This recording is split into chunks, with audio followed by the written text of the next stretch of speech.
இந்த தமிழ் வெறியில் வந்து சீமான் பின்னால் ஓடுவான். அதெல்லாம் யங்ஸ்டர்ஸு. எல்லாம் யாருன்னா அந்த ஸ்கூல் ஏஜ்லேருந்தே ஆரம்பிக்கிறாங்க.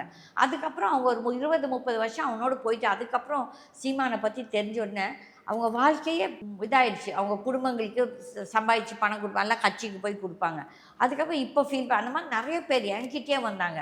ஐயோ அம்மா நாங்கள் வந்து இப்படி அப்புறமேல் நாங்கள் வந்து சொல்லி பைத்தியக்காரங்க நீங்கள் எதுக்கு இவனுங்க பின்னால் போகிறீங்க, இது உங்கள் தப்புன்னு சொல்லி. ஐயெல்லாம் சீமான் வந்து இஸ் அனதர் வெரி பேட். இது நீ வந்துட்டு இன்றைக்கு இருக்க இந்த முற்போக்கு காலத்தில் வந்து நம்ம வந்து எந்த ஒரு மொழியை பற்றி வந்துட்டு நம்ம வந்து கொச்சையும் படுத்த வேணாம், பெருமையும் படுத்த வேணாம். எல்லா மொழியும் தேவை. இப்போ வந்துட்டு நாளைக்கு எனக்கு வந்து கர்நாடகாவில் வேலை கிடச்சிதுன்னு நினச்சிக்கோங்க. அப்போ எனக்கு ஒரு தமிழ் மட்டும் தான் தெரியும், இங்கிலீஷும் தெரியாது, ஹிந்தியும் தெரியாது. எப்படி போய் அங்கே போய் குப்பையை கொட்டுவோம்? அப்போ வந்துட்டு ஒரு 4-5 பாஷை கற்றுக்கிட்டான்னா இதை வந்து நம்மளுக்கு ஒரு செக்யூரிட்டி. இந்த லீடர்ஸ் அதை சொல்லுவாங்களா? இல்லை. இந்த லீடர்ஸ் எப்போவுமே மக்கள் வந்து மக்களாக உட்காந்துட்டு இருக்கணும். மக்கள் வந்து கேள்வி கேட்க